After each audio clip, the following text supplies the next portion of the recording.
Bueno, sí están viendo todos este momento, podemos ya comenzar entonces. Sí, por favor.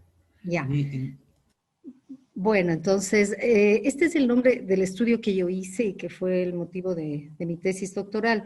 Es de Sujetos de la Política Pública Movimiento Social, la emergencia de la acción colectiva de los afiliados al Seguro Social Campesino entre 1993 y 1998.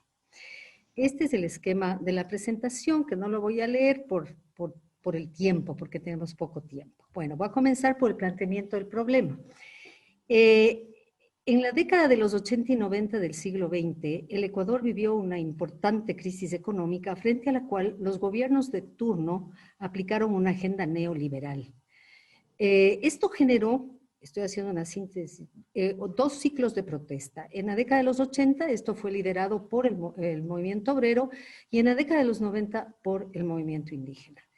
Y como efecto, realmente la aplicación de las reformas neoliberales fue bastante tortuosa y en un ámbito fue imposible, el de la seguridad social, en donde la agenda planteaba la privatización de la seguridad social. Y esto se dio gracias a la acción colectiva de un actor que antes no se lo había visto, que eran los afiliados al Seguro Social Campesino. Entonces, no, ahí aparece una paradoja. La existencia de un régimen corporativista de seguridad social, como es el ecuatoriano, y como este régimen, que de acuerdo a la literatura está orientado más bien al control de la acción colectiva, en realidad generó o dio tal vez algunas condiciones para que se genere una acción colectiva contenciosa de los afiliados del Seguro Social Campesino en contra de la privatización de la seguridad social. La pregunta empírica que surge es, ¿qué interacciones se dieron entre el Estado a través del régimen de seguridad social y los afiliados al Seguro Social Campesino que permitieron la génesis de su acción colectiva? Esto se remite a una pregunta más teórica, ¿no? ¿Cuál es el papel del Estado en la génesis de la acción colectiva? Y nos inserta en el debate respecto a esta relación Estado-acción colectiva, que tiene que ver además con los dos supuestos de los cuales han partido la mayor parte de teorías sobre movimientos sociales, que son, uno, el de la exterioridad del Estado frente a la acción colectiva, y dos, el de la necesidad de que haya una relación de confrontación. Esto ya ha sido cuestionado desde varias literatura de los últimos 10 años más o menos, entonces, en donde se ve que no es tan así. Pero los estudios han girado más en el análisis de movimientos sociales constituidos en referencia al Estado. Pero en este caso nos interesaba ver qué papel tenía el Estado en la génesis. Y por otro lado, el debate sobre la relación corporativismo-acción colectiva contenciosa en el caso ecuatoriano, en donde existen dos posiciones contrapuestas, ¿no? El objetivo de la investigación fue contribuir al conocimiento del papel del Estado en la génesis de la acción colectiva contenciosa a través del esclarecimiento de esa aparente paradoja entre la existencia de un modelo de seguridad social corporativista y el surgimiento de la acción colectiva de los afiliados al Seguro Social Campesino en el Ecuador de los años 90 del siglo XX. Para eso, yo comencé desarrollando un modelo analítico que tuvo como pilar los planteamientos de Melucci, para quien la acción colectiva es el producto de una construcción interactiva y permanente de orientaciones intencionadas desarrolladas en un campo de oportunidades y limitaciones respecto a las metas, los medios y el ambiente donde se da la acción. Y la noción de identidad colectiva que tiene este autor es el proceso de construcción de la acción colectiva en el cual se perfilan definiciones compartidas en tres dimensiones, digamos, una cognitiva, una relacional y una emocional. Para Melucci las dos cosas están todo el tiempo en una mutua relación, que yo le califico como una relación bionívoca, o sea, la una le constituye a la otra todo el tiempo. Y la acción colectiva tiene dos polos, el de la visibilidad y el de la latencia. El modelo analítico, teniendo esto como eje, estos planteamientos como eje, tiene tres niveles, el micro, el meso y el macro. En el micro se analiza justamente este momento de latencia de la acción colectiva que se desarrolla en los espacios de la vida cotidiana y pretende responder a la pregunta de por qué los individuos se movilizan. Ahí están las corrientes teóricas que permitieron hacer esos análisis, Melucci, interaccionismo simbólico, y también una categoría importante de las corrientes de proceso político desarrollado por McCarthy y McAdam, que son los núcleos socioestructurales de la micromovilización. En el nivel meso, que es el polo de la visibilidad, que usualmente ese ha sido el objeto de estudio de la mayor parte de teorías de movimientos sociales, se trata de responder a la pregunta, ¿por qué surge la movilización pública? Eso que nosotros vemos cuando hablamos de movimiento social o de acción colectiva contenciosa, que es lo que yo prefiero hablar, en un momento histórico específico y en una coyuntura particular. Para eso yo he llamado de las teorías del proceso político porque las sistematizan muy bien. Y a nivel macro, la pregunta, en lo macro, tratando de que no sea algo sobrepuesto, sino más bien algo que se articula en lo anterior, se permite responder qué sujetos son los que se movilizan en el sentido de su inserción estructural para definir qué apropiación hacen y qué subjetividad construyen desde ahí. Y de hecho, la pregunta central en qué procesos históricos de más larga data o de qué proyectos políticos en disputa fue tributaria la acción colectiva de los afiliados al Seguro Social Campesino. Perdóname Ahí, un ratito, Ninfa, les pediría a todos que por favor apaguen el micro para que se pueda escuchar claramente. Sigue, por favor. ya, esta parte remitiéndome básicamente a Gramsci, ¿no? Gramsci a través de Acanda, Texier y Lefebvre para el asunto de la definición de la relación entre el individuo y la estructura.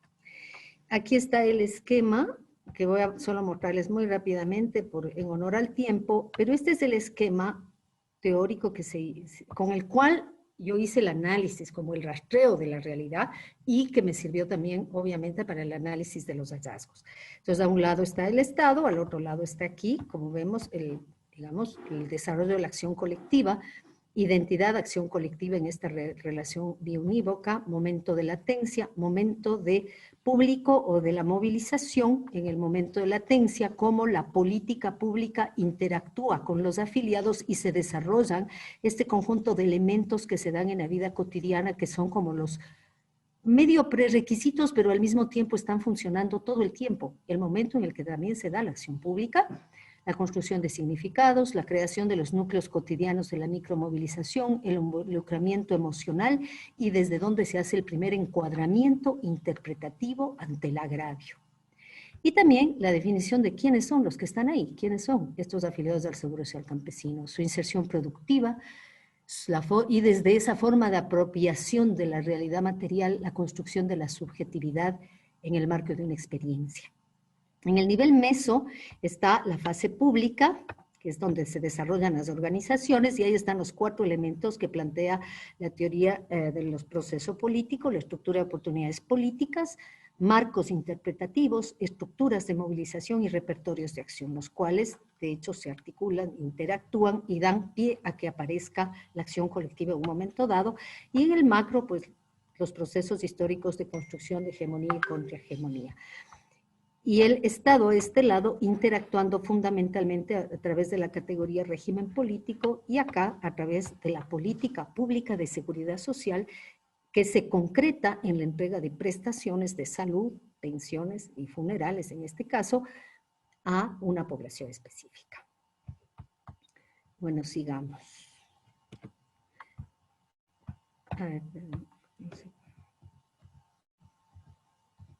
Entonces, ahí la metodología pues nos vamos a saltar porque no es tan importante por el tiempo y vamos a los resultados.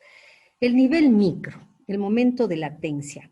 Eso es lo que estaba en el artículo que ustedes leyeron, en donde, y por eso voy a ser más rápida en esta parte, ¿no? Primero, desde el análisis de cómo se diseñó la política de aseguramiento del Seguro Social Campesino, ya se ve que hay una serie de elementos que ayudan a la constitución del actor. Primero, beneficiarios, pequeños campesinos autónomos, en ese momento 60% estaban en el quintil 1 y 2, insertos en economía familiar campesina. Segundo, el sujeto de afiliación, la organización campesina, lo que tiene un efecto en el reconocimiento como sujeto de derechos, ¿no? Era de tipo voluntario, por lo tanto, desde el inicio se parte de la agencia de los actores, familiar asumiendo la definición de familia campesina. Entonces, eso permite que se inserten estas prestaciones entre los distintos elementos con los que cuenta la economía familiar campesina. Las prestaciones de salud y enfermedad, pensiones, vejez e invalidez para el jefe de familia y auxilios funerales. Y el financiamiento de este seguro contributivo, ellos pagaban una cantidad solidario, porque recibe también financiamiento del Seguro General Obligatorio, subsidiado porque recibe aportes directos del Estado y sin pago en el punto de entrega de los servicios. Perdón, voy a ampliarle. En lo que se refiere a la aplicación de la política, ¿no? Tenía varias fases. En la incorporación de organizaciones, que está descrito en el artículo que ustedes leyeron, se anclaba primero en las organizaciones existentes y solo en casos particulares se constituían nuevas organizaciones. Y ellos además tenían que dar, además que ellos tenían que decidir, o sea, las organizaciones decidían ser parte del Seguro Social Campesino, tenían que dar el terreno, un lugar para que funcione el dispensario y después un terreno con escrituras, le cedían al Instituto Ecuatoriano de Seguridad Social, se comprometían a apoyar con mano de obra la construcción, materiales locales además y el mantenimiento de esto durante toda la vida, siempre. El seguro daba todo lo demás para que funcione la unidad de salud. Se ubicaba en el centro ceremonial de la comunidad como tal. Entonces, se trabajaba con mingas, entonces fue desarrollando un sentido de propiedad, una construcción de nosotros y un reconocimiento, ahí se da un tipo de reconocimiento como ciudadanos diferentes, que es un tema que yo discuto, porque es el único caso en donde para acceder al derecho a la salud le piden que den escrituras de un terreno y que además de mano de obra y todas estas cosas para poder parar la unidad de salud. Entonces, esto se enmarca dentro de ese tema que podríamos ampliarlo mucho más allá después de la presentación. Segundo, estas organizaciones participaban en el aseguramiento, porque el sujeto de afiliación no era el individuo, sino la organización, aspecto que existe hasta ahora, ¿no? Y a raíz de esto, pues, ellos afiliaban, controlaban las entradas y salidas de los afiliados, recuperaban los aportes, depositaban los aportes y participaban además en toda la planificación de lo que se hacía, ¿no? Entonces se va generando una red organizativa, desde la familia hasta una organización más grande que une a varias organizaciones en torno a un dispensario que pasan a ser estos núcleos socioestructurales de la micromovilización. Y como era un aporte voluntario, o sea, ellos aportan, de hecho, para la afiliación, aportaban un poco más y generaron un fondo, que en un momento dado sirvió también para la movilización. Después se analiza cómo se entregan las prestaciones a través del modelo de atención de salud y hay una serie de características, es integral, es decir, ellos tratan muchos otros temas más allá que la pura atención a la enfermedad. Ellas eran una población cerrada que tenía un auxiliar de enfermería y un médico dedicado solo a ellos. Eran poblaciones cerradas, no podía entrar nadie más que esa población a esas unidades. Estaban muy cerca de las familias. Y además, ellos tenían derecho a ser referidos a las unidades más complejas del Seguro Social, algo que valoraban muchísimo. Esa característica se llama que era integrado.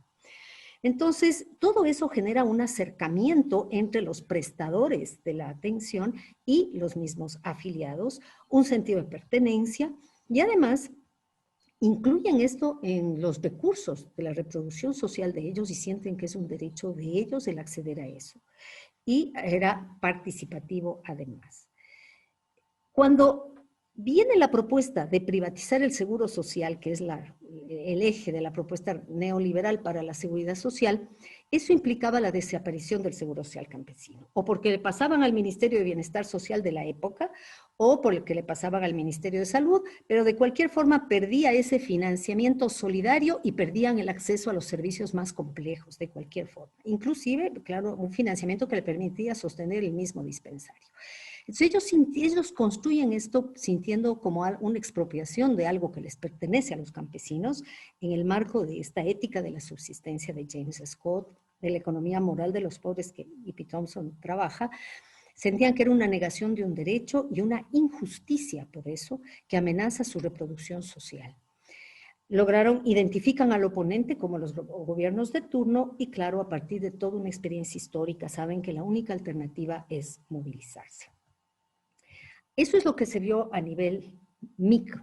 Ahí podemos entender por qué una persona común y corriente decide caminar 800 kilómetros para llegar a Quito en el marco de una movilización. Era su existencia como campesino la que se veía amenazada en el marco de una ética de justicia que ellos veían que era violada. En lo que se refiere a la fase, a los resultados del nivel meso, en donde ya operan estos otros elementos para explicarnos el surgimiento de la expresión pública, se identificaron 3 momentos, del 93 al 98, en este proceso de constitución de esta acción colectiva y de transformación de la identidad. El de predominio institucional, el de transición hacia la autonomía del actor y el de participación en la política institucional. Aquí, metodológicamente, solo analicé acciones emblemáticas de cada una de ellas para ver cómo se daban. Y puesto que estos actores estuvieron muy relacionados con el movimiento indígena, y participaban de hecho en muchas otras movilizaciones, yo tomé en cuenta las acciones públicas que ellos protagonizaron a nombre de su pertenencia al régimen de seguridad social. Primero, analizando a las estructuras de movilización, se ve que hay dos, ¿no? La Federación Única de Afiliados al Seguro Social Campesino, FEUNASC, y otra que es la CONFEUNASC-CNC. Reconstruí cómo es que se constituyeron estas, tratando de ver cuál fue el papel del Estado también en esta fase. Entonces ahí se ve que hubieron 2 condiciones. Primero, el primer nivel de estas estructuras de movilización obviamente devinieron todos estos núcleos socioestructurales cotidianos de la micromovilización que se articularon en esa microred que se articula en torno a los dispensarios, era como el primer nivel. Entonces, ahí la política pública de seguridad social corporativa y el modelo de atención descentralizado y participativo son fundamentales para generar este primer nivel, por un lado. Y por otro lado, también había un régimen político en ese momento donde la sindicalización de los trabajadores y empleados públicos estaba dada. Eso permitió la organización del Sindicato Nacional de Auxiliares de Enfermería en el marco de una línea política del Partido Comunista Marxista-Leninista que actúa afuera, impulsa dentro de su línea política la construcción de este sindicato y por otro lado también incide sobre estas organizaciones de afiliados del Seguro Social Campesino, que hay que aclarar que están en el marco de un proceso organizativo de larga data en el campo ecuatoriano y que son líderes que vienen de experiencias anteriores, y ellos constituyen primero la FEUNASC en el año 1988 y de ahí las federaciones. Como vemos, el Estado, a través de un régimen político específico que crea estas condiciones, una forma de política pública y también unas condiciones para una sindicalización de los trabajadores, permite de alguna forma que pueda darse esta lógica. En el caso de la CONFEUNASC, se ve más o menos en la misma situación del Estado, o sea, son estos 2 aspectos centrales del Estado que contribuyen a la generación de las estructuras de movilización, pero el proceso es diferente, porque aquí también equipos operativos del Seguro Social Campesino críticos a la FEUNASC inciden sobre esta trama organizativa de los afiliados, pero coinciden también con lo que viene desde fuera, ¿no? Desde una izquierda radical, un ala de masas que estaba trabajando ya también cerca de una década, un poco menos, a nivel del campo, que genera organizaciones campesinas que ante el primer paro nacional que hacen los afiliados al Seguro Social Campesino en el 93 y ven la magnitud del paro, deciden apoyar para la formación de federaciones provinciales y después se constituye la CONFEUNASC también con el apoyo del Sindicato Nacional de Trabajadores del IES. Y eso se da en el contexto del triunfo de la consulta popular de agosto del 95. En este caso es interesantísimo ver no solo el papel del Estado, sino en esa interacción que se da en el ámbito de las estructuras de movilización con la propia acción, como la acción colectiva de alguna forma impulsa el proceso de construcción de las estructuras de movilización. Los otros aspectos, yo los fui analizando en cada una de las fases. Entonces ahí se ve, en la de predominio institucional, se va viendo cómo la identidad de ese momento es una en la cual entre la institución y los afiliados constituyen una sola cosa. La convocatoria la hacen miembros de la institución. hay un aspecto importante de ese momento. La autonomía del IES es totalmente respetada, eso es parte del régimen político del momento. Y en ese contexto es que la misma Comisión Permanente del Seguro Social Campesino del Consejo Superior, además del comité de otros actores, entre otros actores también sociales, hacen la convocatoria a este paro. La organización, de hecho, el Seguro Social Campesino, funcionarios, afiliados, la FEUNASCO organiza a nivel local en su área de influencia, pero en realidad entran tanto actores, digamos, que pertenecen al Estado, con los afiliados en sí. Y de hecho se da la activación de los núcleos socioestructurales de la micromovilización, que son en realidad el sustento que se activa como una masa a nivel nacional y genera una movilización nacional impresionante. Los repertorios de acción, parecidos de hecho a los que se establecen en esa década desde el levantamiento indígena, ¿no? Bloqueos de carreteras a nivel nacional, concentraciones, etc. La vocería en este momento es autoridades del Seguro Social Campesino, dirigentes indígenas, porque siempre están muy cerca del movimiento indígena. Este movimiento se mimetiza con el movimiento indígena y poco a poco va independizándose. Líderes de las organizaciones de trabajadores, empleados del IES, etc. Y los marcos interpretativos también, ahí la institución juega mucho. Por eso les llamo fase de predominio institucional. La siguiente fase yo les llamo de transición hacia la autonomía del actor, en donde yo analicé varias movilizaciones contra las políticas de modernización y específicamente la campaña del no en la consulta popular del año 95, en la cual se contó si se privatizaba o no la seguridad social. Y ganó obviamente que no, pero ahí se desarrolla un conjunto de repertorios, pero ya lo hacen los afiliados con otros, con el Sindicato Nacional del IES y en acuerdo con otros sindicatos, los de los recursos, las empresas públicas de recursos estratégicos y otros actores ya más amplios comienzan a darse en el marco de esas alianzas, se desarrolla una estrategia, ¿no? También en este momento, de hecho, el factor clave es la activación de las microredes de movilización. Y en esta jornada de la campaña por el no, fue impresionante porque desarrollan realmente una jornada casi que pedagógica con toda la gente y el momento que se tabulaban los resultados, gana el no gracias al voto rural. Si se refiere a los marcos interpretativos, lo construyen ya los afiliados en el marco de alianzas con otros actores. Entonces, es un proceso en donde todavía está la institución, pero se va como autonomizando. Y la tercera fase, que es de participación en la política institucional, del 96 al 98, de hecho, el contexto de las oportunidades políticas, ya se constituye Pachacútec. La Confeunasc-CNC es uno de los brazos que constituye Pachacútec, entran a participar en la política pública, siguen siendo movimiento social, y se da una activación social muy fuerte después de la destitución, que lleva a la destitución de Bucaram y que determina una apertura de la comunidad política a la acción colectiva contenciosa de diversos actores sociales. En ese contexto, analicé la incidencia que hicieron ellos en la Asamblea del 98, también participaron en todo el proceso que llevó a que se logre la convocatoria a esa asamblea y se logre el poder decir que se va a hacer una nueva constitución. Y en los repertorios que utilizan, en ese momento ellos que se mimetizaban mucho con el movimiento indígena, se ve una particularidad, porque ellos deciden aplicar una estrategia, los del Seguro Campesino, de incidencia a nivel de la asamblea, conjuntamente con marchas masivas y con una serie de medidas de presión y de movilización a nivel nacional que fue determinante.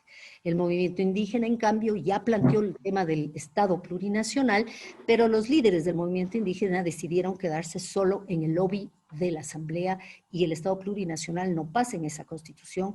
En cambio, la negativa de la privatización de la seguridad social se logra gracias al giro de algunos asambleístas y por la presión que tuvo y por cómo se manejó eso para tener los votos suficientes que se opusieron a la propuesta de privatización. Los marcos interpretativos la construyen los afiliados del Seguro Social Campesino en el contexto de sus organizaciones y espacios de alianza con otros actores sociales. Y nuevamente, de hecho, la base es esta activación de esta gran masa de las microredes de movilización en los equipos operativos, líderes de afiliados de las dos vertientes. En esos espacios de las microredes están los afiliados conjuntamente con los equipos operativos. Eso es muy interesante. Entonces, hablando de conclusiones, nosotros podemos ver que el papel del Estado en acción colectiva se ve en el momento de latencia. Nosotros vemos que es fundamental esto que a través de la aplicación de la política pública, que hemos dicho, y del modelo de atención participativo, se generaron estos núcleos socioestructurales de la micromovilización, que son la base de la estructura de las estructuras de movilización. Y además están siempre, actuando ahí siempre. En lo que se refiere al nivel meso, en el momento de predominio institucional, de hecho, ya vimos el papel que tuvo el Estado en la generación de las estructuras de movilización y tiene mucho más peso. Y a medida que va evolucionando, vamos viendo que va disminuyendo hasta que se van como autonomizando, ¿no? El momento público ya se sienta más en sus manos, digamos, y la identidad colectiva, de hecho, se va transformando. Es realmente en ese espacio donde se desarrolla la acción. ¿Cuáles son las conclusiones? El papel del Estado fue relevante tanto para la génesis del momento de latencia como para el desarrollo del momento público de la acción colectiva de los afiliados al Seguro Social Campesino a través de dos aspectos centrales, el régimen político e inclusión corporativa democrática. Segundo, en función del papel del Estado, en el momento público de la acción colectiva de los afiliados se identifican tres fases de su desarrollo: predominio institucional, transición hacia la autonomía del actor y participación en la política institucional. Tercero, los hallazgos del presente trabajo ratifican la necesidad de revisar los supuestos de exterioridad y confrontación que estructuran el campo de los estudios de movimientos sociales, como lo afirma Silva. Se trata de una acción colectiva contenciosa que se desarrolla en la interfase Estado-sociedad. Cuarto, la incidencia de las organizaciones políticas de izquierda fue relevante en el desarrollo de la acción colectiva contenciosa de los afiliados del Seguro Campesino durante este periodo. Yo hago esto porque es muy parecido a lo que después Valeria Coronel, cuando habla del tipo de corporativismo que se ve que aquí opera y que es el que da pie y origen al Estado Social Ecuatoriano, también muestra el papel que tuvieron esas organizaciones de izquierda en ese momento como para triangular y generar la apertura y la inclusión de estos actores en los años 30 y 40. En forma medio análoga, una cosa parecida es lo que sucede también en este periodo. Quinto, la acción colectiva contenciosa de los afiliados del Seguro Campesino fue específica y diferente a la del movimiento indígena.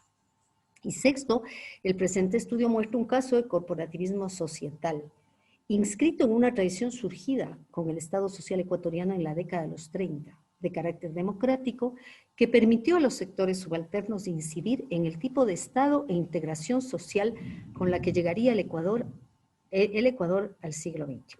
Es decir, con una seguridad social pública, universal, obligatoria, que es con lo que se llega al siglo XXI y que, bueno, probablemente ahora va a entrar nuevamente en cuestión.